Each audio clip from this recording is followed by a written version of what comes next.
ছেলে ধরা সন্দেহে অশোকনগর, গাইঘাটা, বারাসাতে বাচ্চা মেয়েদের মারা হলো। আমি ধরে নিলাম তারা ছেলে ধরা, কিন্তু আপনাকে মারবার অধিকারটা কে দিয়েছে? আইন শৃঙ্খলার অবনতি তো হচ্ছে, কিন্তু তার পাশাপাশি সমাজের সেই সব মানুষরা কোথায়? আপনারা করছেনটা কি?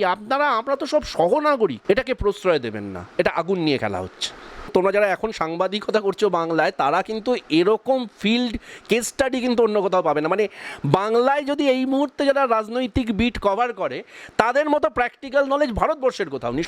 তো তোমাদের একটা উদাহরণ দিই, 2007 সাল নারায়ণ দত্ত তিওয়ারি ছিলেন হচ্ছেন অন্ধ্রপ্রদেশের রাজ্যপাল। তার একটা সেক্স স্ক্যান্ডেল ধরা পড়ে। তার 26 মাসের মাথায় নারায়ণ দত্ত তিওয়ারিকে রাজ্যপালের পদ থেকে সরিয়ে দেওয়া হয়। বাংলার মহামহিম রাজ্যপাল এক্স্যাক্টলি কি করেছেন এটা তদন্ত সাপেক্ষ।